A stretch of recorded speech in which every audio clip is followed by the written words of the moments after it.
Welcome to the Veteran Wellbeing Summit. My name is Jackie Vanderveld and I'm a board member of Wellbeing Australia and a member of the Veteran Wellbeing Summit Organising Committee. In keeping with Wellbeing Australia's vision to support an environment where all Australians are engaged, motivated to learn and develop and are proactive in managing their own wellbeing, we're gathering people and stories of success in promoting veteran wellbeing, mental health and suicide prevention. This is a workshop, so as I said, we are recording, so I will do my very best to edit out identities and so on before the recording goes up onto the website. I'm actually pretty good at doing that, so I'll make sure that actually happens for you. We do have a chat function working, so if you'd like to ask a question, please do so via the chat. And also to feel free to log in or register for any of our other events across this week, as it's the last week of the Veteran Wellbeing Summit, but is also Veterans Health Week. So it is my great pleasure to introduce to you Brad Williamson. Now Brad's doing this as a favour and as a mate, so thanks, Brad. It's my pleasure. Brad's had a 13-year military career as a military policeman, followed by careers in international tax and expatriate services and wellness. He is here in his capacity as co-founder of Frontline Yoga, and it's my great pleasure to introduce him to you today. Take it away, Brad. Thanks, Jackie. So welcome everyone to the presentation. I'm just here representing Frontline Yoga. So just first thing I want to do is just do a shout out to Frontline Yoga and do a bit of a plug. So you can find us at frontlineyoga.com.au. If you do have some capacity, there's a QR code there to make a donation. Our role is what we do is we provide free yoga on a weekly basis to veterans, first responders and healthcare workers. So if that's something that you want to do, then definitely come along to one of our classes. So go to the website, find a class and attend. All right, so the title of the presentation this afternoon is Yoga as a Delivery System, an integrated mind-body approach to develop optimal wellbeing, building the toolbox. So the aim and the scope of the presentation is to promote an awareness of the modalities to integrate. I think I've taken off a bit more than I could chew when I decided I would do this presentation, because the scope's pretty broad. It's pretty wide. So the content we're going to cover in and of itself, each section could be an hour-long presentation. So with that in mind, I do recognise that the content is on the heavy side. So what I've tried to do, even though it does make some of the slides a little bit busy, is put a fair bit of the content on each slide, so that when people want to review it later on, review the presentation online, then they've got a lot of the content there. The outcome is to provide, I suppose, an outline, a buffet of options, so that people can fill up their toolbox to design a tailored lifestyle program to optimise their health and wellbeing. It recognises that in terms of the model that I've selected to optimise health and wellbeing, that it includes the three key elements of yoga, which is thinking, breathing, and movement. So that's the scope. With all those tools, I suppose there's a lot of tools that we each individually use, sometimes unconsciously or consciously, to optimise our health and wellbeing. So I've just tried to cherry pick the things that I like, that I do, a lot of the tools are self-managed, and the invitation then is to use this as a starting point if you haven't already started your journey, to build it. If you have started your journey, to expand and perhaps give you some ideas that you haven't come across before, and refine those on your path on becoming an integrationalist. It recognises that yoga is a great sort of platform or foundational platform to integrate or bolt on other health and lifestyle tools. So as Jackie mentioned, just my experience. I had concomitant PTSD, chronic fatigue, so that's why I've gravitated to a lot of these tools. Just want to point out too that this is just general advice. I'm not a healthcare professional. This is just stuff that I've used, and if some of these ideas is things that you would like to incorporate, do your own research, seek assistance with a healthcare professional and or naturopath. Also, just want to point out that there's going to be no detail, but some trauma principles will be explained.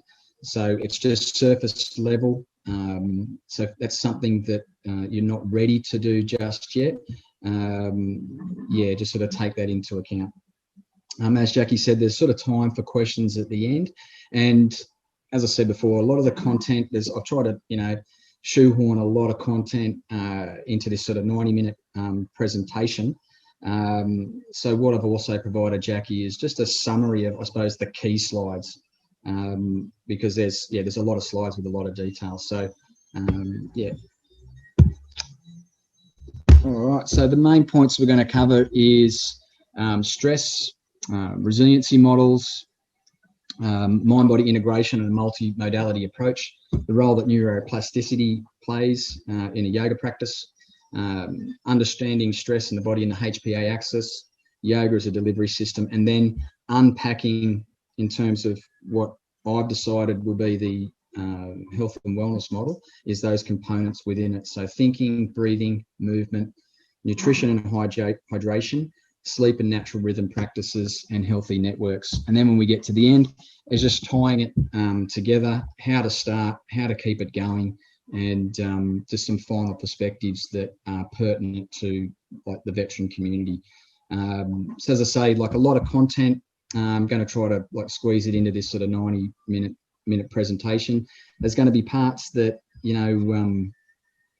I'll spend a bit more time on, but when we get to the second half, it's just going through a couple of tools and we're just going to sort of touch on them.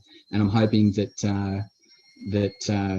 by watching it, you'll be able to go, okay, that's a good idea. I think I'll integrate that as part of your lifestyle program. So some reoccurring themes. Yoga is a foundation, but in that being said, yoga does have some similarities with some other meditative movement practices like Qigong, Feldenkrais and Tai Chi. So consider yoga to be interchangeable with these other movement practices that you might want to use as a foundation. So what's common with those movement practices is thinking, breathing and movement, and a process of having an awareness or attention on those movements, as well as interoception and kinesthetics. So by observing our mind-body connection, it enables a regulation of our physiology, psychology and emotions, and an outcome is accessing deeper states of repair and recovery by enhancing our connection to our parasympathetic nervous system, which is our rest and digest mechanism in the body. And we'll talk about a little bit in this presentation about lowering our baseline. So with these practices, once we have a greater awareness of what's in the body, then we can start to adopt additional tools, like self-managed tools, that with and over time of practicing those tools, we can learn how to better implement them and apply them as per our individual body. Some themes of optimization, self-management, and making it an ongoing practice will be sort of covered in the presentation as well. This takes a holistic and systems-based approach to optimizing our health. So the first thing I'm going to look at is just, I suppose, what can be experienced by the veteran community, and that is stress. So some common symptoms of stress that no doubt some of us are more than familiar with. So our memory is less accurate. We can be lightheaded when we stand up. So if you experience that, I experience this a lot with chronic fatigue. Its more technical name is orthostatic intolerance, and that is that your nervous system is that shot that when you stand up, it's just unable to recalibrate blood flow to your brain, and you end up feeling lightheaded and dizzy. Lack of energy, increased time to recover from illness, prone to outbursts of anger. You've got sort of like a cloudy head, like a fuzzy mind. Increased effort to do everyday tasks, difficulty getting up of a morning, depression, a decreased ability to handle stress, craving salty foods. So we need to produce adrenaline, we need salt. So that's why we crave salt when we're stressed. So what causes this? Well, basically everything causes it. It can be financial pressure. It can be a response to, a physical threat, overuse of caffeine, basically everything. So one way that we can better understand stress, and what I covered before with that model in the previous slide, was stress vectors, things that can create stress, but just a better way to put these things into categories or into models so we can better understand what's happening in the body is the biopsychosocial model. So what this model is very good for is understanding how the outside gets inside to all of the functioning of our minds and bodies. And from this understanding, we can generate a toolbox or a set of useful ideas to optimize our health. So you can look at those three categories: psychological, biological, and social. And it's different for different people. So I know my partner, psychologically, like her culture being Asian, is that they're very calm, they're very self-contained. So there's individualized responses to stress. Same with biological, we've got different genetics. We expose our body to different environments. So for the veteran population, that environment includes war zones. And also social, we come from different family backgrounds, different access to health and education. So yeah, this is just a good sort of starting sort of model to understand stress and what we can do to combat it. So what I want to do now is just go through a couple of different wellness and resiliency models and just sort of touch on some of the similarities and things that repeat.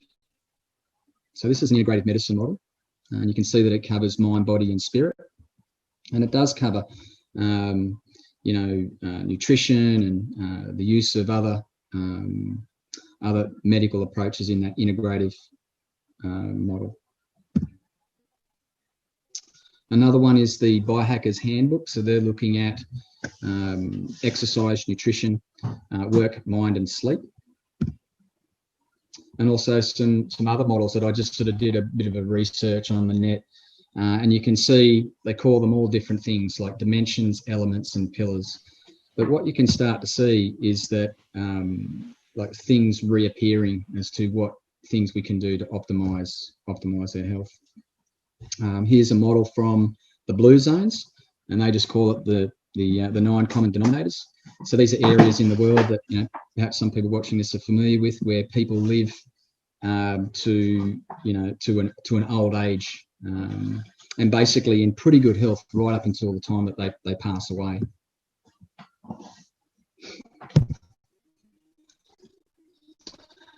Also, to the military as well is starting to develop or incorporate structures that are self-directed by the individual.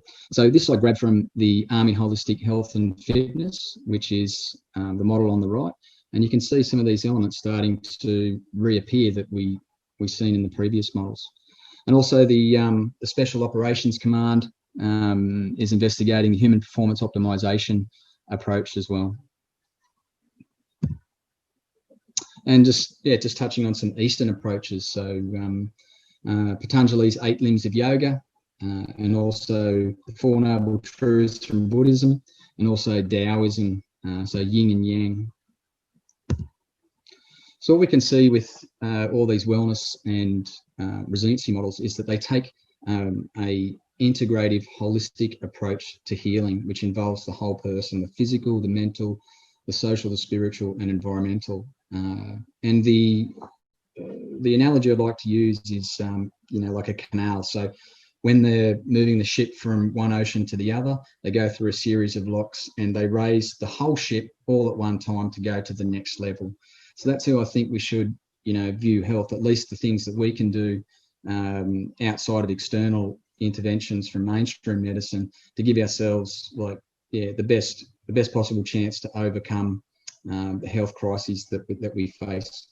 So raising the whole ship, not just doing a sort of a reductionist approach and, doing sort of piecemeal things. Take a holistic view of the body. So the model that I'm going to gravitate towards to today, whilst, I covered all those other ones that I benchmarked, is the Paul Chek model, which covers thinking, breathing, movement, nutrition, sleep, and hydration. And I think it's just a good place to start to categorize some areas that we can start to unpack that when we put together can optimize our health. So when we start off on our sort of journey, our health and wellness journey to combat a health crisis, picking one or two elements from these categories and then bringing them together. So whilst I looked at the other models, what I did like is the healthy networks.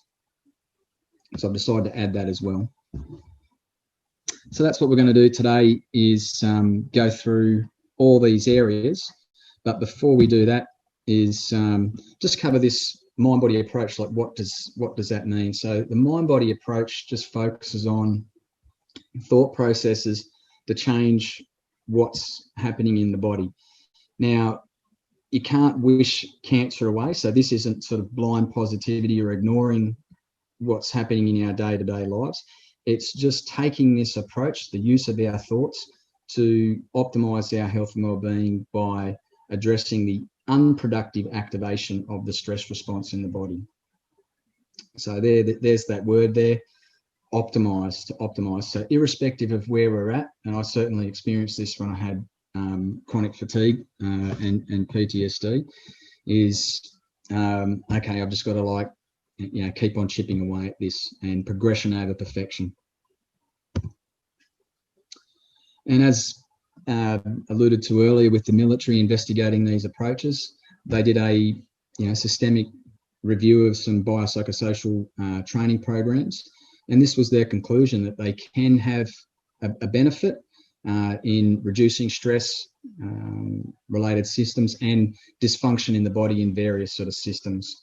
So this training can preempt or attenuate post-traumatic stress, so sort of act like a inoculation or prehabilitation for periods of high stress that you're going to go into.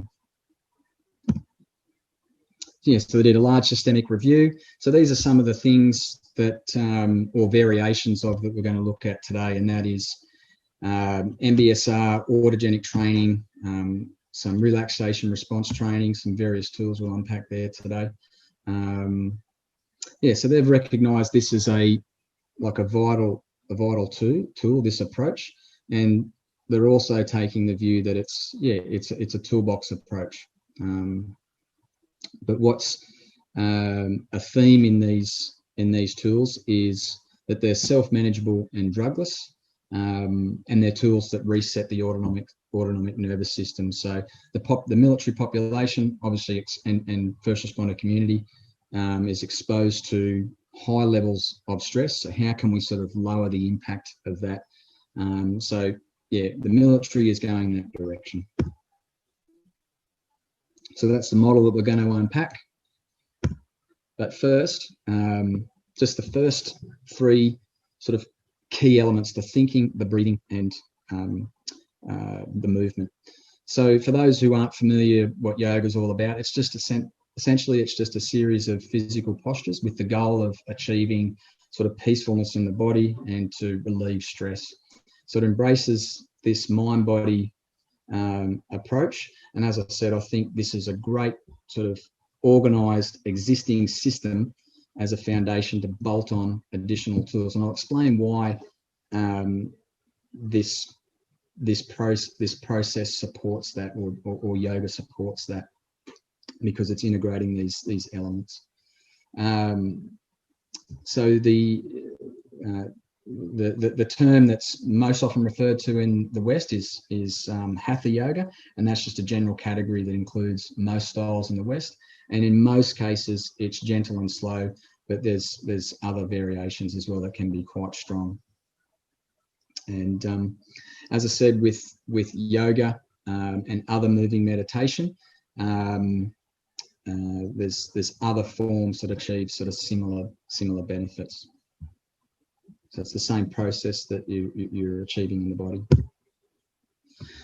Just want to touch on neuroplasticity as well as being part of sort of mind-body practices. So a yoga practice is called a practice. That is something that we just don't do and then forget. We sort of do it on an ongoing basis. And so that's what we call it, a practice. Now, the stress response is good for life-threatening situations. However, we're prone to overreacting to various small stresses. So our brains are hardwired to reuse those responses, even if it's what we would consider to be a small stressor. We automatically default to that as our response, or can default to that. But the good news is, whilst we might have some unproductive patterns and trained, is that the brain is plastic or changeable, and we can retrain it by adding additional tools and also reflecting upon the context in which we approach stress. And with repetition with these practices, we can maintain low baselines and bring that baseline down. So you can see on that diagram on the left, when we've got a new skill, and this is sort of part of our evolution, how we adapt and build new skills, is that it starts off, it carves out a new pathway, and then repetition, it gets stronger.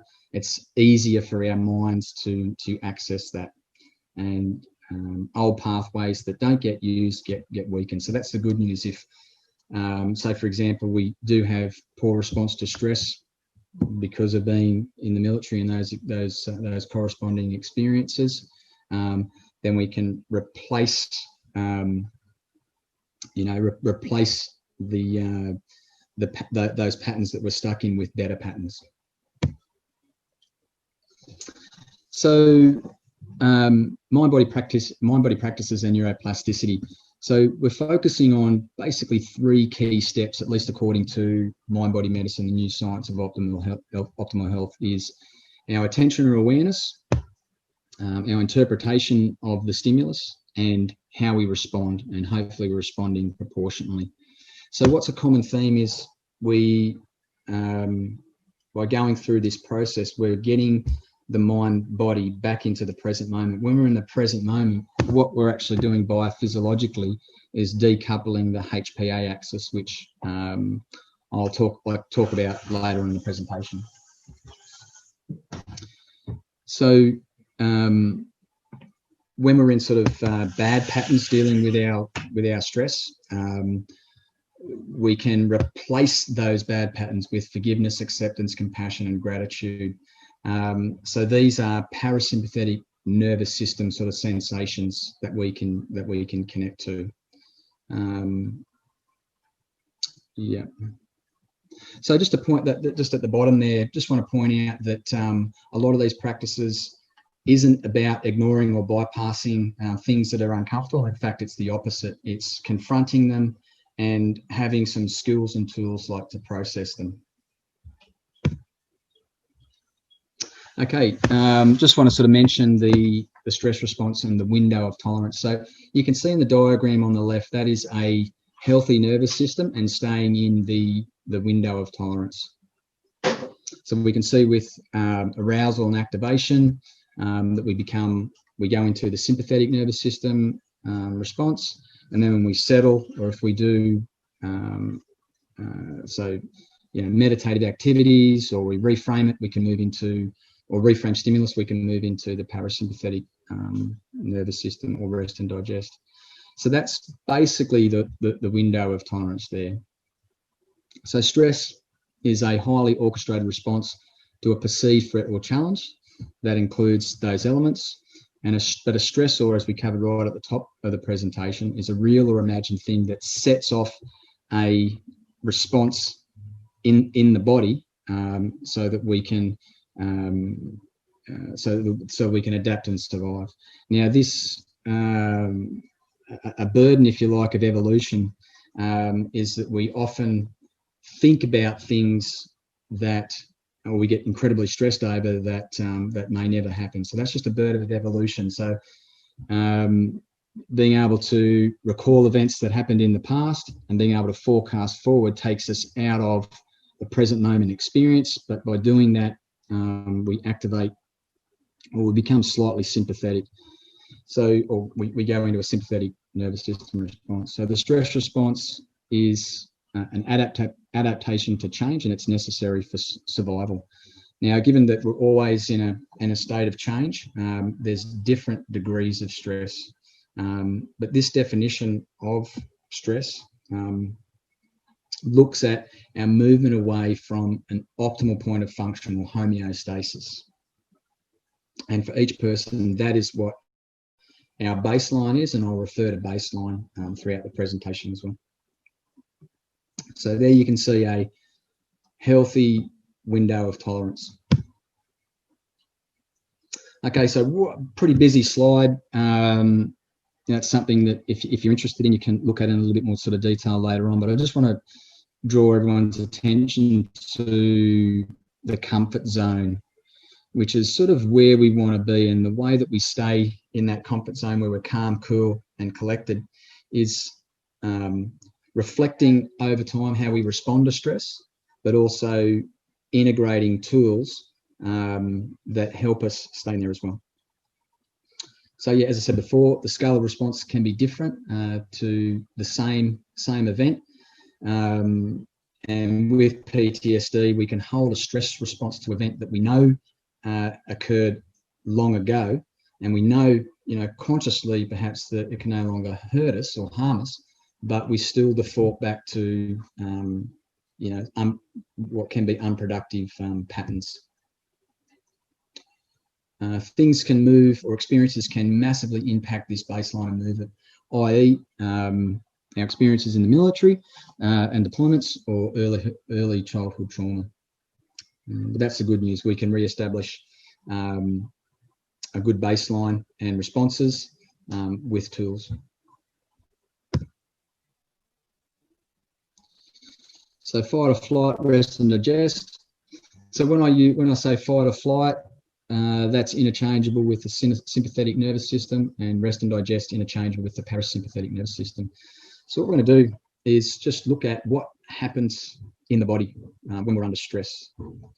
So just by example, and this is an example of a productive stress response, to say if you're walking along the street and sometimes, even if you don't see it, or your body might sort of pick it up in your peripheral vision, is you're going to get hit by a car.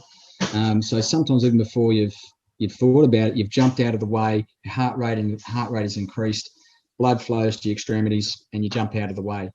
So that is an example of a productive stress response. But whilst that's productive because you're still alive, hopefully, because you jumped out of the road of the car, that prioritization of resources in the body to pump the heart rate up and to get, to blood to flow to your muscles comes at a cost to other functions in the body. So short term, like generally speaking, short term legitimate responses to a direct threat to our physical safety is a productive stress response.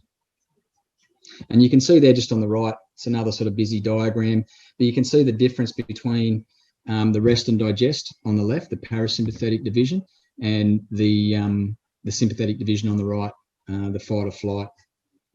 So all the things on the right are basically to mobilize the body, to mobilize the energy systems to respond to whatever threat that there is. And on the left, it's to recalibrate, reconstitute, repair, and recover. So generally speaking, parasympathetic nervous system is sort of stop, chill out. Sympathetic is go. And that's the corresponding or opposite effect of the parasympathetic nervous system in the body. So essentially, that is repair and recovery. And it can be activated by anything that, as individuals, makes us relax. So it can be different for different people. Fishing's not one of those things for me.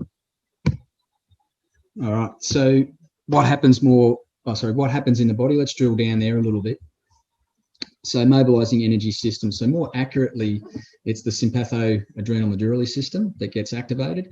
And it's just a series of chemical messaging stimulated by like a stimulus that flows through to our adrenal cortex so we can respond to that threat. And it's called the HPA axis because it gets processed in our hypothalamus, produces some corticotropin releasing hormone that goes to the master gland, the pituitary gland, and then the adrenal cortex, and then we produce stress hormones like cortisol and adrenaline in our kidneys. So that's the communication chain. Now, when there are too many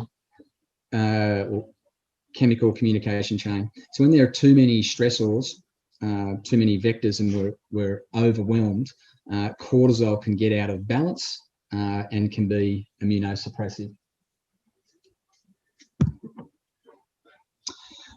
Just want to cover this diagram. This is one of my favourite diagrams, and because there's a key takeaway from this. And so, being in the military, like to sort of think of ourselves as pretty strong, pretty tough, and that we can get through most things. But the takeaway from this slide is that thoughts or negative thoughts can make us sick. So if you can sort of see, there's sort of two directions that we use limited resources in the body. I just want you to draw your attention to cholesterol. So we get cholesterol in the body, hopefully it's from good sources, and that gets converted to pregnenolone. And then the body's got a choice how to use that limited resource, whether to move into the sympathetic nervous system direction and produce cortisol, so stress produces cortisol, or producing DHEA. DHA, just out of interest, is like referring back to the blue zones. That was the common biomarker for those people living in those areas, that they had elevated DHEA. So if you were living in those areas, if you were like 60 years of age, if you went to other parts of the world, they had the equivalent amount of people that were 70 years of age. So you've got a decision tree with using that pregnenolone. And when we're producing the stress response unproductively, it's known as sort of like pregnenolone steal. And that's why our thoughts can make us sick. So if we are constantly in a unproductive activation of the stress response, it's just not good for us, and that's what it does for us. Well, sorry, that's what it does to us. All those things I mentioned at the top of the presentation. So fatigue, memory loss, digestion disorders, breathing issues, etc.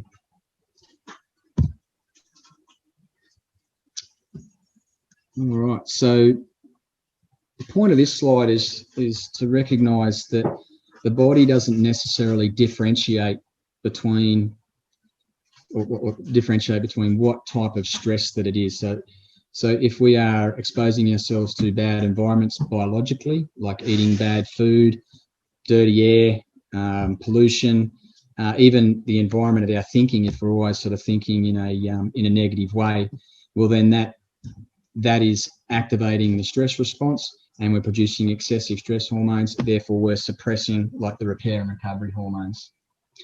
Just bear with me. I think we're going to get a bit of a storm here, so I'm just going to close the door.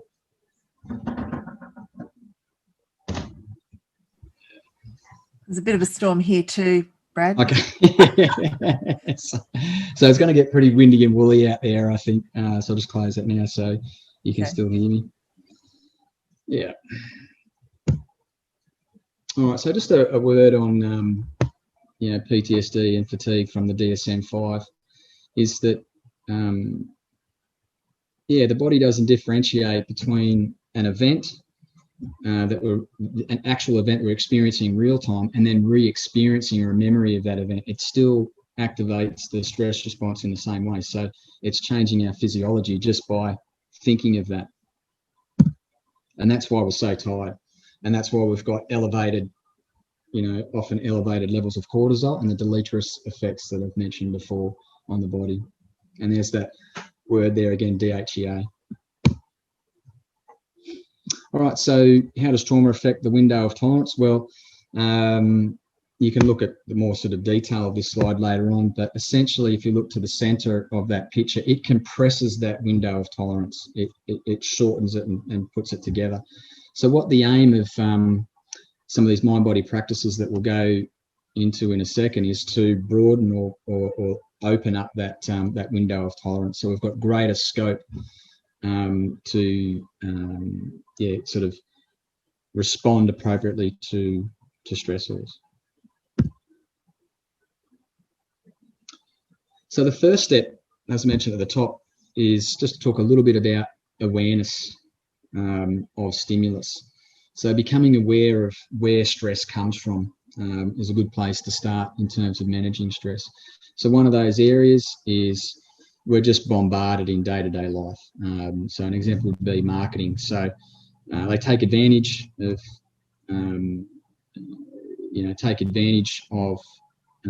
our sort of vulnerabilities and insecurities, and you need this to be complete, you need this product to be complete. So we're in a constant state in the modern world of activating our stress response.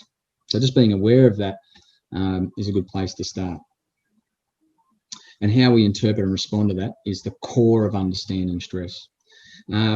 Something to think about as well is we don't negotiate with the stressor. What we're in control of is how we respond to that stress. And we've all got different baselines as well, different backgrounds as to how we respond to stress. So I just want to put this slide up as well.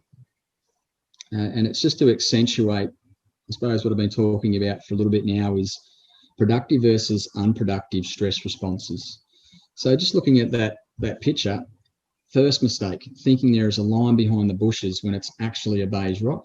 And the second mistake, thinking there is a beige rock behind the bushes when it's actually a line. And the question is, well, what's the worst mistake? Well, from an evolutionary survival point of view, the worst mistake is thinking there's a line when it's actually a rock, because if you did that then and the lion was hungry, well, then we wouldn't survive. But if we continue to always make that second mistake, there's a beige rock between the bushes when it's actually a lion, and we keep on making that mistake over and over and over and over again, well, then I would consider that, because of the effect that it has on the body, to be an unproductive response. So that's what, if we keep on repeating that second mistake, that's what it does to the body. It's a higher unproductive stress. It makes our baseline higher. It takes us out of our window of tolerance, and also it's stealing a lot of pregnenolone, which, as I said before, affects our health and well-being. But the good news is, in terms of dealing with unproductive stress response, is, according to this guy, Viktor Frankl, that there is a space between when we receive that stimulus and then responding. Now, this is to differentiate between stress vectors that involve our immediate threats to our physical survival. So this is, like stress vectors that we've got a bit of time to respond to. Yeah, I can hear that rain. I think it might get pretty loud in here. Just let me know, Jackie, how it goes. So yeah. Yeah, we'll do. Awesome. Yeah, because we've got a tin roof. So. But that's okay. It'll be atmospheric. Don't worry. Keep going. Okay. All right. Okay. I'll have to talk louder. Yeah. So what I want to emphasise here is just to break this down with a bit of a model, like that space that we've got to respond, and that is the primary appraisal. I consider this one to be sort of like I said right at the top of the presentation, when you're walking along the road and you're going to cross the road and you didn't look both ways, and then right at the last moment you realise you're going to get hit by a car and you jumped out of the way. So that's an immediate response to a survival situation, your primary appraisal. But then we've got this window of opportunity, if you like, for other sort of ongoing stressors, where we can reappraise, and in addition to like having a toolbox respond in a more sort of proportionate way to that stress. So I wanted to sort of touch on a couple of these points here, in that first of all, before we understand the biophysical response, is that just what's our attitude towards different events and stressors, and it's highly individualized. And as I said before, with the biopsychosocial model, it's to do with our backgrounds, our genetics, everything. So we need to recognize our attitude first. So when we experience something that we think is unproductive, is go, okay, what was the stimulus? What was my response, and was it unproductive? And what can I do next time? Now, if you don't have any tools, you're sort of very limited in your response. But if you've got some tools, and you can you can respond and reframe those stress stimulus. So yeah, we get into patterns with our stress response that can be appropriate, i.e. deployments. So we want a slightly elevated baseline, because that's what's going to enable our sort of survival. But that stress response can become maladaptive post-service or post-deployment, when we sort of get back into society, where it's not doing us any good because of those endocrinological effects in the body, where we produce too much cortisol. So that's the takeaway from this slide, is two things: building some tools to equip us to reappraise, but also being reflective as to how we approach stress. And that's the point of this slide, and this is just sort of one way to do it. I got this out of a mind-body workbook for PTSD, and it's just showing an association between like a thought, a re-experiencing of an event, what you feel in the body, and then mapping out some aspects to that event. So that's just sort of one way to reflect on the impact of a thought and the bodily sensations. It's a reflective process. So where does sort of yoga fit into all this? Well, it is actually a form of secondary appraisal. So if you can, for those unfamiliar with yoga, if you can just imagine that you're in, say, like an inverted V, we call it a downward facing dog, and you're stretching your calves and hamstrings.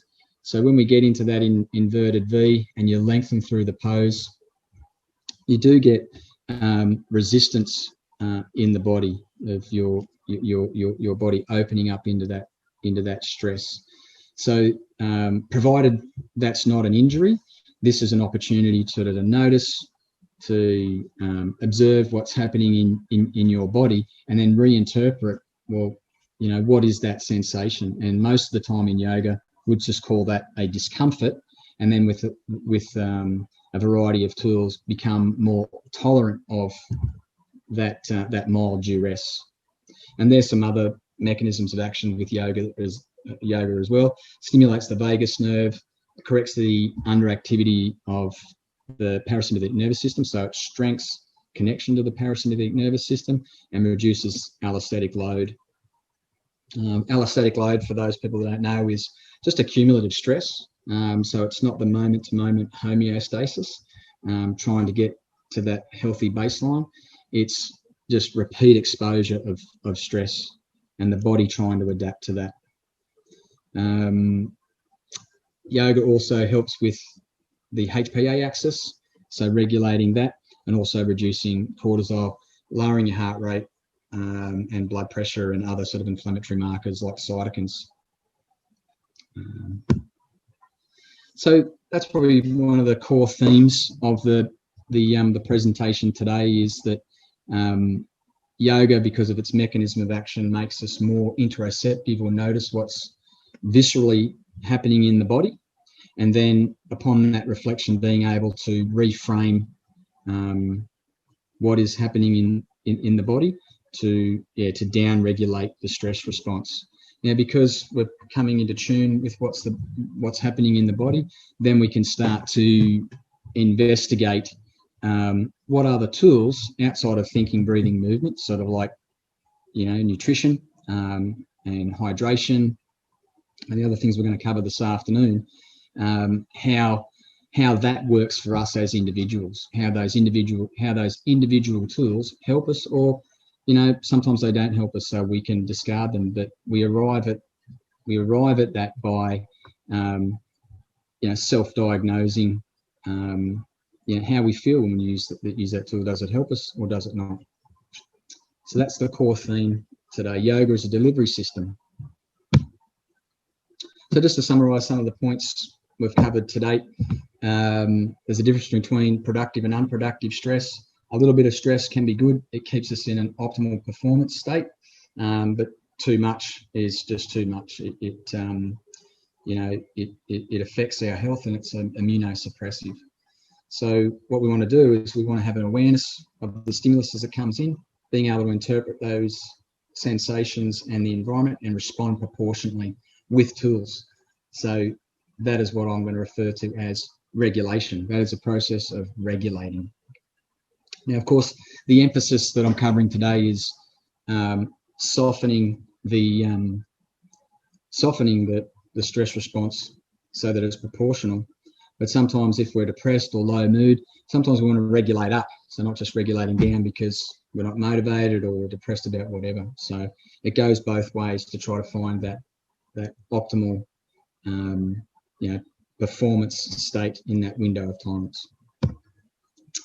So just becoming regulators, it's a reflective and interoceptive process. So that's what we're going to do now, is just go through a buffet of options to build our toolbox. Now, as I said at the top of the presentation, you could be here for days to just unpack a whole heap of disparate tools out of each of these sort of categories. So what I'm going to do is just cherry pick a couple and just unpack sort of briefly what it's about, and that might kickstart your journey if you haven't sort of started this type of approach, or if you already have, maybe update and refine some of the things that you're doing. So the first thing is thinking, which can be any activity of the mind. So that's how we'll just sort of define this category of tools: any thinking of the mind. So there's many approaches and strategies. One is meditation, and there's a whole heap of meditative approaches that each create an effect. So fitness for purpose, depending on what you need, then each of these meditations can create the effect that you want. So there's guided meditations, mantras, and breath meditations. There's a lot there. So we're going to look at one or two of those. First one is just sort of mindfulness. So mindfulness is just paying attention in the present moment, but non-judgmentally. And as I said before, like when we're non-judgmental and we're in the present moment, we're decoupling the sympathetic nervous system response. So just as an example of mindfulness, it might just be observing the breath in detail, and that puts us in present moment experience. So mindfulness can be anything. It can be going for a walk, sitting in front of a fire, eating mindfully. So I've just got some blueberries here, so I'll put a blueberry in, analysing the taste and the texture. How's it feel on the tongue? So that's, if anybody's done MBSR, you've probably done that with the dates. But that's all mindfulness is, paying attention in the present moment. Because some of us might be from the military, love our acronyms. I found this acronym. So just in day-to-day life, this is I suppose a tool to maintain mindfulness. Do it. So direct your intention to pay attention, observe that experience in detail, investigate your responses and reactions to it, and then repeat. So that's day-to-day, just sort of one suggestion as a tool. In a yoga practice, this is something that I apply as a bit of a tool throughout my like teaching. That is acknowledge, observe, invite, redirect, and repeat. And it's summarized in that diagram on the right.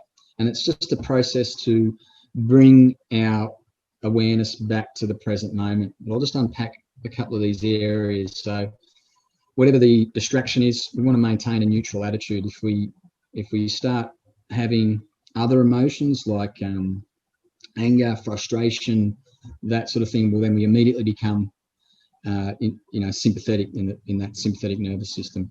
So like thoughts and monkey mind, they're persistent. And when we sit down at the start of a yoga practice and try to settle the body, that process can be disrupted by thoughts. And oftentimes, like, those thoughts are quite persistent. So instead of trying to push those thoughts away, you just accept that they're going to keep on knocking at the door, and then we observe them. So observe them with, again, that sort of neutral, sort of passive attitude. Again, by doing that, we're down-regulating that HPA activation. Invite or guide that thought to leave. So oftentimes I'll narrate in a class, like, clouds in the sky, water in a stream.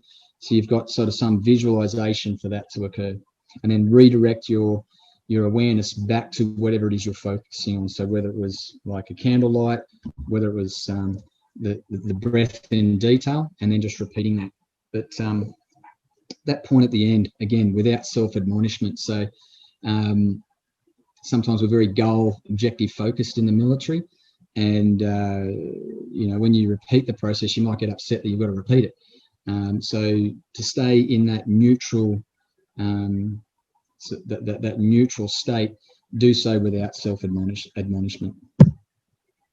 Another tool, again, to bring us back into the present moment experience, and this is particularly useful for PTSD, anxiety, and anger, is the grounding exercise. So 5 things you can see, 5 things you can touch, 3 things you can hear, 2 things you can smell, and 1 thing you can taste.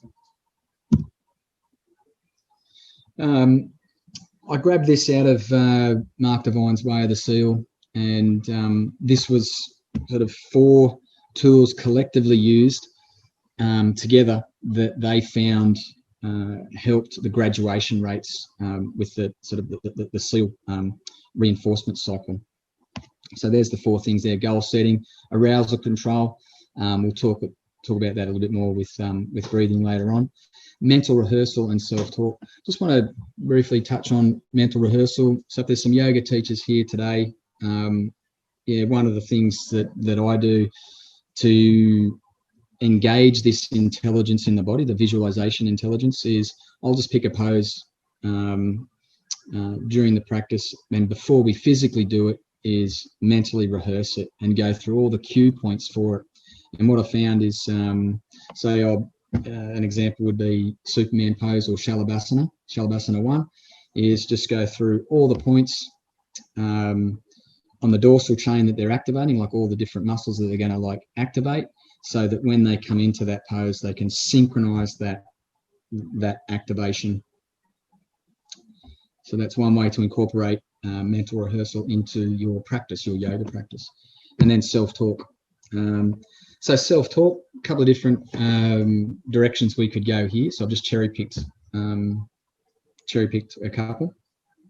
So this is a quote out of Biology of Belief. So your thoughts are the environment you're exposing your cells to. So if you've got unhealthy thoughts because of the chemical responses in the body, the endocrinological responses in the body, it can affect our cells. Our thinking can affect our cells. So if we have positive thinking, we create a more positive environment in our body. But as he says here, you need more than just sort of positive thinking. So this isn't to be confused with spiritual bypassing or ignorance, or avoiding things that we need to do in our life and making structural changes. It's just a tool, again, to bring you back into that window of tolerance. So another sort of variation to that is affirmations. So sometimes in a yoga class, I'll incorporate this as well. And I get people to come up with their own affirmation, as long as it's short, repeatable, present tense, and positive, and somehow linked to something that is based in truth. So it can't be sort of too, we can't bullshit to ourselves. So there's just a couple of ones there. I let go of crap that doesn't serve me. I am strong. And you can also use it to guide your practice. I am present. I am present. So before we do a yoga practice, if we have that as our intention, or in yoga circles they call it sankalpa, that can keep us on track during our yoga practice. And anybody that's done any sort of Joe Dispenza, read his book or done some of his meditations, he's a big one for this, where he gets you to internally speak energetically to your cells, your tissues, your organs, systems of the body, your whole body. So that's affirmations. So the next one I want to go into is autogenics. And autogenics is just using self-talk to create a desired, like, corresponding physiological effect in the body, and felt as a sensation. So we perceive the body through our five senses, and we perceive all these sensations, you know, hot, cold, pleasure, pain, anger and calm.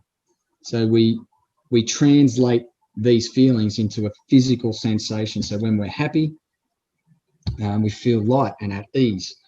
When we're distressed, you know, things get tight, muscles get tight. So with understanding this, what we want to do when we're doing our yoga practice, and I'll talk about progressive body scans and the overlap with yoga nidra in a second, is we want to cultivate those sort of sensations with that self-talk, and that's where autogenics comes in. So it's a concentration skill that sends internal messages from the conscious mind to specific body parts to create a physiological sort of sensation. So it can be heaviness, can be, as I said before, like warmth or cold or cooling, and you can direct that to different parts of the body. Now, the way that we activate this is what I come across, or the best way I think to explain it is this concept of like passive volition. So when we activate our sympathetic nervous system, it's very sort of target focus, very objective focus. But if we try to tell our body to sleep in a similar way, the body resists. That's not how we activate the relaxation response, the rest and digest response. So if you look at that sort of model to the right, we have an idea that, okay, we need to move into a relaxative state. We make an act or a decision, an intention that we want to move into that sort of physiological state, and then create the corresponding feeling. So passive volition is the act of making a choice or decision, but not the will of action. We basically just get out of the way. We say, okay, that's what we want to do, and we get out of the way. We allow it to happen. And that's what's hard to balance, is that we're putting our attention or our focus in the body, but at the same time we want to release and let go. So that's probably the best way, I think, to describe that sort of balance that's mentally occurring when we're applying these tools to activate the parasympathetic nervous system. It's done via invitation rather than sort of like a targeted objective. So this is a bit abstract stuff, but if you go to a yoga class, you'll experience this. You'll experience this. So here's an example of autogenics. So talking to different parts of your body to induce a physiological response. And for those that have been to my yoga class, you know, I'll use that sort of narration or those words to sort of be sort of like the inner dialogue to people in the room. So openness, softness, stillness, let go. But these words can be interchangeable with creating or cultivating sensations of joy, compassion, gratitude. It's the same sensation in the body. All right, so yeah, that's where we can start to build some combinations, you know, with those tools we've mentioned. So those familiar with yoga nidra and rotation of consciousness and progressive body scan, that is, you're rotating your awareness around the body, but we can start to add autogenics and self-talk to the mix now to create these effects in the body. So that's what I'll do, like in a yoga class, is during the transition at the start of the practice or even at the end of the practice, get people settled, get them thinking about their breath, perhaps establish an intention, framing the external environment. I am safe. So once they're settled, start to apply these tools in combination. So as they're taking an exhale, typically an exhale is more of a parasympathetic nervous system state. So inviting and self-directing, sensation of heaviness, softness to the body, start to contour the body to the mat. So yeah, you can start to apply these things in combination. And one of the favorite meditations I like is a dolphin or whale meditation, and that is you visualize a blowhole, sort of like a dolphin or a whale, in the top of your head.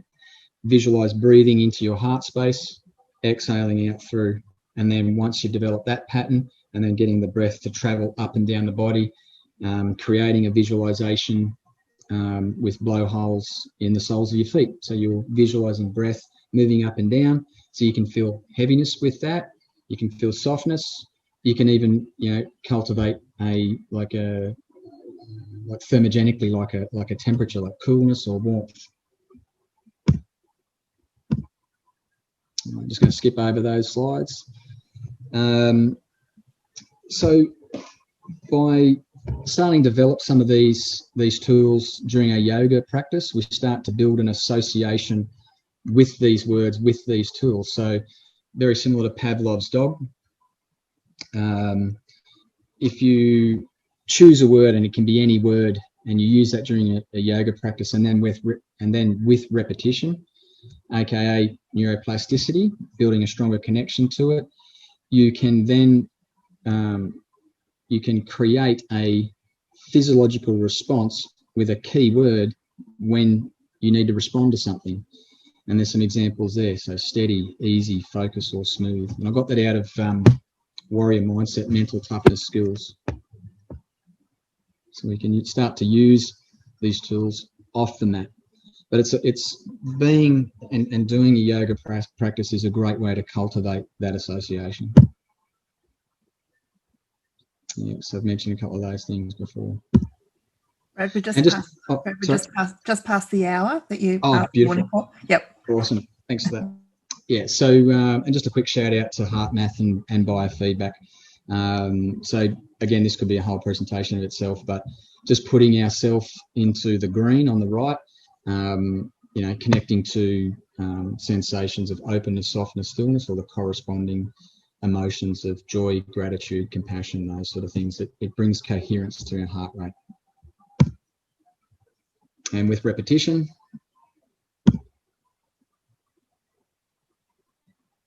so all these tools just strengthen the connection to our parasympathetic nervous system.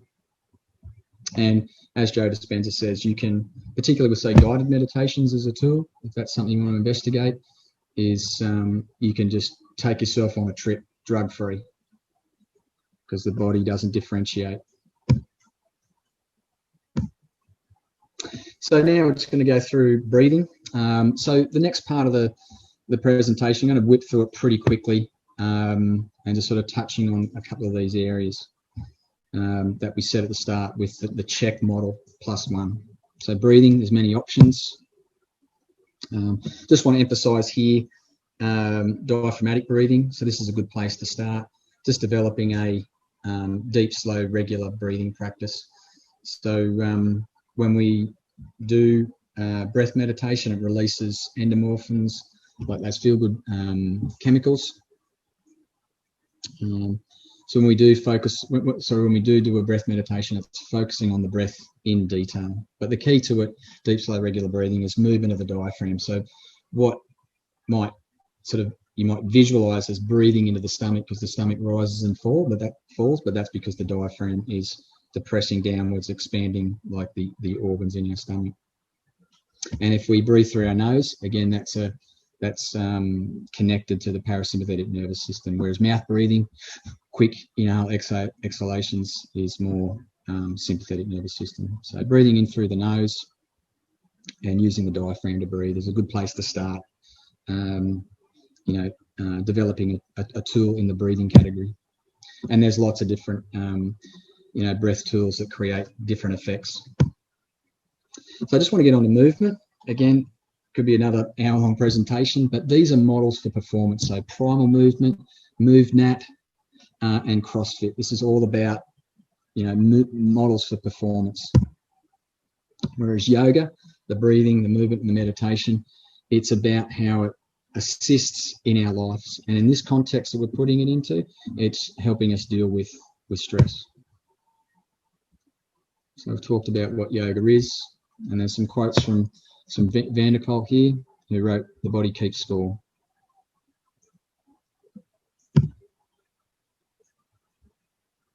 I mentioned that up at the start, the mechanisms of action.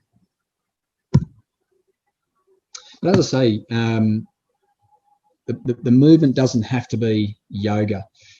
It can be any slow, deliberate movement. So some examples here: Qigong and Feldenkrais and body mind centering. Feldenkrais, I love it. It's particularly of an evening. It's essentially ground-based movement, rolling around the floor, just aware of your movement, putting your awareness into different parts of the body as you move, as a movement meditation. Same with Qigong, just a beautiful system. And meditative movement, that's what I'm going to categorize each of these movement patterns, and draw your attention to kinesthesis, which is observing the body and different parts of the body movement in its detail, and without relying on the five senses. But these are the benefits. So accesses your vagus nerve, increases your heart rate variability, but most of all, it induces the relaxation response. Also aids in coordination, efficiency, and balance. And it does that because when we put our awareness in our movement, and we move sort of slow and deliberately, we're building neural connections to the motor neurons. Just a shout out as well to TRE. That's something that is pretty good for trauma. Essentially, you're inducing a shivering, shaking response in the body.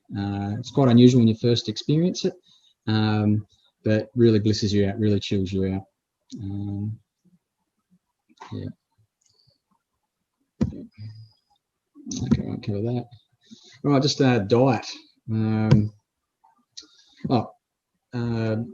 So just with hydration, sometimes when we're sick, sometimes when we're unwell,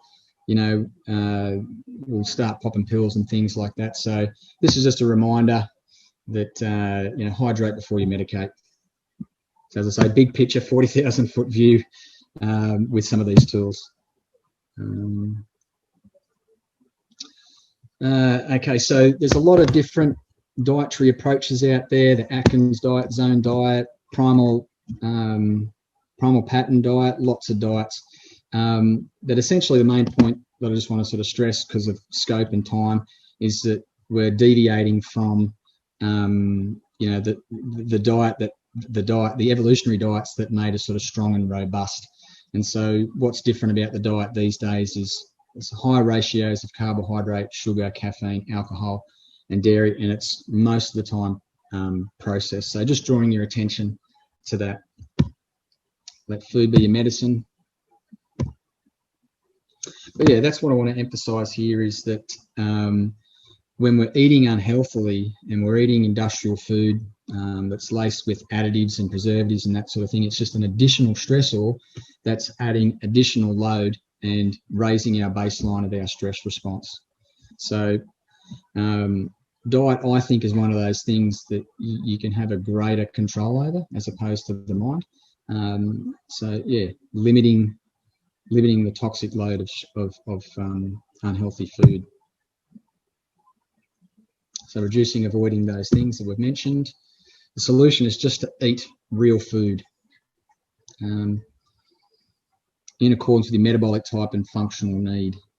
So if you're working out a lot, if you're quite busy or your occupation requires it, you need to sort of change your diet. All right, so I just want to talk about Weston A. Price, Williams and Walcott. And what Weston A. Price was a dentist in the last century that went around the world.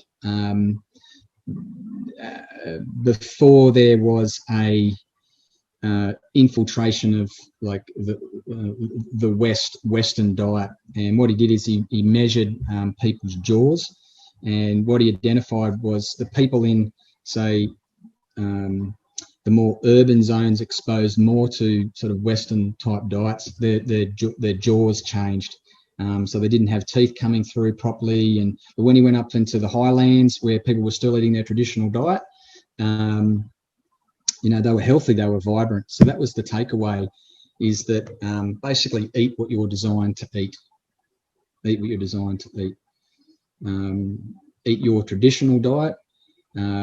So the starting point that Paul Chek sort of points towards is we're all different biochemically, and instead of doing like all the expensive tests that you can go out there and do, has become more intuitive, and as per what yoga provides you, has become more interoceptive into the body.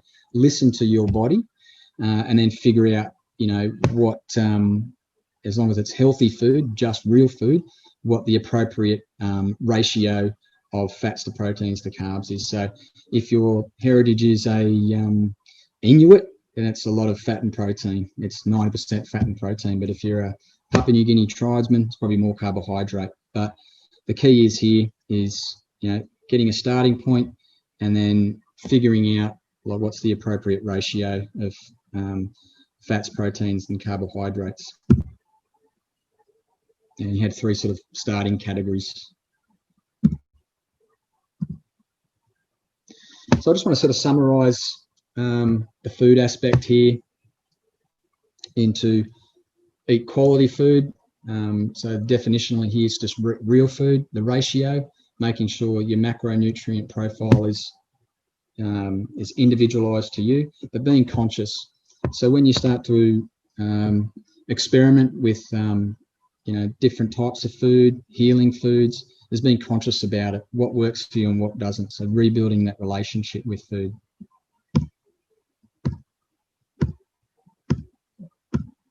So I'm just skipping through some of this, just in the interest of time.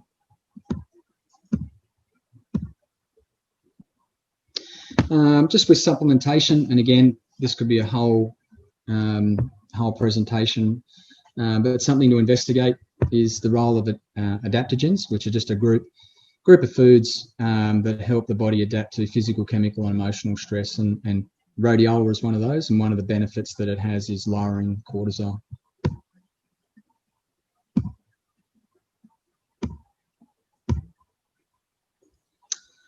Okay, the next sort of segment is sleep and natural rhythms. Yeah, we've just become strangers to nature. So I think there's sort of, we can be inspired by, you know, trying to reconnect to sort of natural rhythms, and I think that supports health.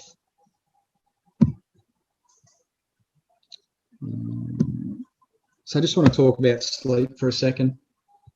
So when we've got a healthy sleep-wake cycle, our endocrine system is sort of functioning well.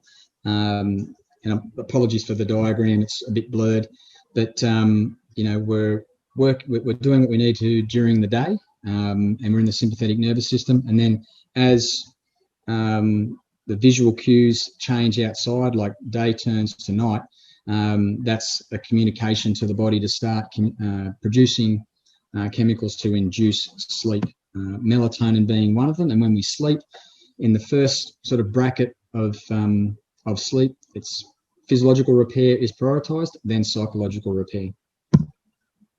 However, when we're undergoing extreme amounts of stress, then these periods are compressed.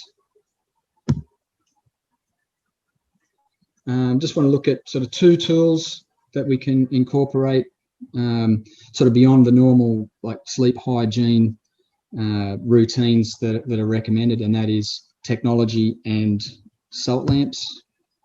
So turning off electronics 2 hours before bed to avoid blue light exposure. And that's just a diagram showing the impact of white light on melatonin suppression. So white light up to 80% suppresses melatonin. That's why if you're on technology late at night, it can impact your sleep significantly. So the way you can get around that is, if you do need to work at night, is using filters. So Flux is one that I use. Salt lamps, not only they change with negative ions the atmosphere of your room, it's also sort of an orange light. So it's in that sort of spectrum that reduces the suppression of melatonin. Yeah, earthing and forest bathing. So just reconnecting to that, getting back out into nature and walking barefoot. So recalibrating your nervous system by purging positive ions. Okay, the Wim Hof method. So just with the Wim Hof method, some of you might be familiar with it. I like it for its physiological effects, but also its psychological effects. So when you're exposed to the cold, it's a thermogenic stressor. So your body thinks that it's in fight or flight, but when with that second appraisal, we can go, okay, well, look, this is cold, provided I'm not here for a long time. This isn't cooking or heating up my cells.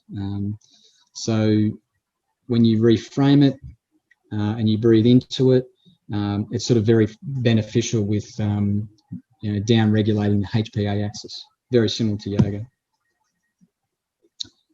And just to sort of finish off these sort of categories is having healthy networks. So one thing that we're sort of familiar with in the military is being in sort of small teams and having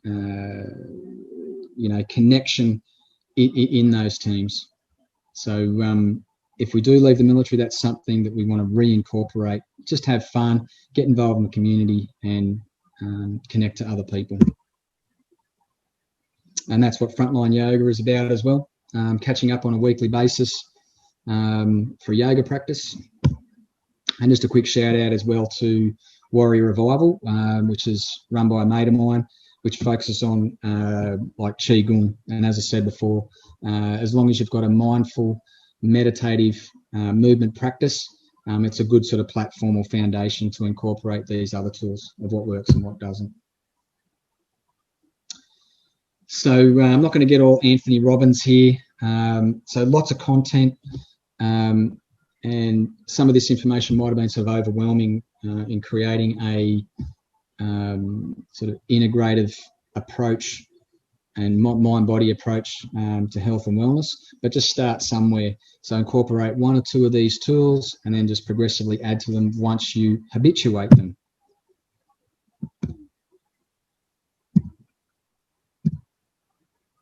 Okay, so having a holistic approach, treating the whole body as a whole, systems of systems. Now, whilst like technology can play a role in sort of knowing what works through measurement, the emphasis for this presentation was that you can still use that, you can still use those tools, but learn to self-diagnose, self-measure what's happening internally in the body rather than an external source telling you how you feel. So you can definitely use that, but integrating the two together so that you become, better at deciphering the signals in the body and what tools work for you. And habituation, so those neurons that fire together, wire together. So that's pretty much it. Any questions? We have some. I do? Okay. Also too, in the handout as well, before I get to questions, I've included in that handout the background reading and also the references if there were areas you wanted to drill down into. Yeah. Fantastic. Thanks. Thanks so much, Brad. Now, lots to digest there, I think. And we've certainly got the slide summary, which we will make available on the on the website. So yeah, so hang about for that, people. So if you've been madly taking down notes, I'll let you know when that's up on the website via your email. But Brad, we've got a couple of questions. Okay. First of all, how long after you started yoga did it take for you to see the positive results for your own well-being and health? Yeah, it probably took sort of several months. When I first started, my body, because of concomitant PTSD and chronic fatigue, was in extreme crisis. So when it was recommended to me to do yoga, I just went to a yoga class, and it was too much for me. It was a dynamic, sort of strong practice, and that's not what I needed at the time. So once I sort of found a more sort of gentle, slow, restorative practice. The first time you do it, you get glimpses of, okay, this works, in terms of, relaxation, but then patterning and making it habitual practice. Probably, I don't know, 1 or 2 months. Yeah. So stick with it if this is something that you want to have a crack at. The other thing too is, okay, I've got intense body pain and injuries. Mm-hmm. Is what would be the recommendation? I mean, obviously it's going to be a very personalised assessment, I would think, but what recommendations would you have there? Yeah, definitely. Definitely see a health professional, and I'm not a health professional or naturopath, but what I would say about sort of managing pain is that if you do start to develop a mindful movement and meditative sort of practice, you start to sort of tune into differentiating sensations in the body. What is physical pain? What is an emotion? And then being able to sort of dial down those so that messaging or responding to that messaging is appropriate. So what I mean is, like, you'll be able to differentiate through tuning into the body what actually is pain, which if you were doing something like CrossFit or whatever, that would mean stop. That would mean stop the activity. So it's not ignoring it or disassociating from that message. That message. It's learning how to respond. So and various meditations as well. So you can move into more of a recovery, repair and recovery state. Will dial down that stimulus so that you're not agitated when you want your body at rest to repair and recover. Good advice, thank you. Last one I've got here is, I've been interested in yoga for a while, but I really can't cop the theology part of it, or the faith. I can't cop the theology part of it. Okay, yeah. Do you have to get into all of that stuff, or can you just can you be part of yoga without actually getting into the faith side of it? Yeah, I don't think you need to. You can sort of separate out the two. Certainly when I sort of started, a lot of the things were quite esoteric and abstract, and that's why in this presentation, that's why I've tried to explain some of the stuff that would be explained in yogic texts with different terminology, things like passive volition. You don't need to sort of like to buy into it. And certainly if you come along to sort of frontline yoga, we don't use the terminology that's used in other sort of delivery styles. Okay, that's good to know. We've got a question here. We've got a thank you to, and someone who's obviously been a student of guided yoga that you've provided to the local community. So you've got a fan online. So the question is, how do we attract more men to yoga or similar practices so they can reduce undetected stresses before it becomes chronic? How do we attract more men to yoga? Just recognising that it's complementary to those models for performance. So typically men are gravitated to those, models for performance like CrossFit, primal movement and MoveNat and those things I mentioned. So it's showing how that yoga practices sort of can be complementary and showing, the benefits. So, if you sort of said to somebody, oh, that, if you do yoga and you meditate a lot, you increase your testosterone and DHEA. Well, that's a good enough reason as any, I think, to start a yoga practice beyond the other benefits of mobility, opening up the body. So if you I think one of the quotes in the was, stress can't exist in the body when you've got a calm mind. So in terms of repair and recovery, if you've got a mind-body practice, then you can optimize your recovery. So. No, and I think the point you made about it being a drug-free option, I think is pretty appealing as well for a lot of people who may already be on a reasonable concoction of stuff as well. Last question. We've probably got time for just one more. As a practice, when do you feel the optimum benefit during the day, and how have you included family and friends or your network to your yoga practice? Yeah. So. Sorry, say the question again, because there's two parts to it. So. No, that's okay. Well, we'll do the first part. When do you feel the optimum benefit during the day? For me, it's about what effect do you want to create with what you're dealing with at the time. So sometimes a strong dynamic practice is appropriate. Like you really want to iron out some stresses or lengthen and open the body. So that can be appropriate. But other times too, particularly in what I experienced when I had when chronic fatigue was at its worst, that's not appropriate. Having a strong dynamic practice is not appropriate.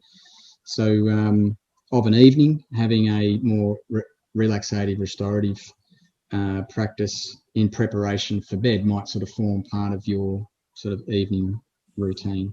So it's horses for courses. The effect that you need in respond to the need of what you need at the time. So, what was the second part? And the second part is, how have you included family and friends, so your network, into your yoga practice? So just as an offshoot, I'll do yoga with my partner. I'll also just with the mates, we'll get together occasionally and do yoga as well. So afterwards go out for like a brunch or a swim, that sort of thing. So you can incorporate it into just other activities. Yep, awesome. Yeah. And I think the theme of this Veterans Health Week too is social connections. So we want to try and promote that as much as we possibly can as well. Well, that's the thing. We'll typically, gravitate around an activity like drinking as a form of sort of social connection, whereas, that's not necessarily the best approach. So, organising a morning where, you're not out to sort of like we've done in the military during sort of certain physical training, is flogging yourself. Instead, just go down and move the body, mindfully, feel good afterwards, and Great. And we've got to thank you here. Really enjoyed the technical aspects and scientific rather than the spiritual explanations. So that's been really well received. Brad, can I say thank you so much, because I know so much of what you have explained here today is actually almost a chronicle of your personal experience and how you found help and wellness in your recovery process, which I know is still ongoing. So my sincere thank you for spending your Sunday afternoon doing this for us, and thanks everybody for joining us. We'll have all the links up. We'll have the links up to Frontline Yoga, and where you can actually see where classes might be local to you, and also the presentation slides and a couple of other links that Brad has sent through. So once again, thanks, Brad. My pleasure. Thanks, Jackie. Thank you, everyone.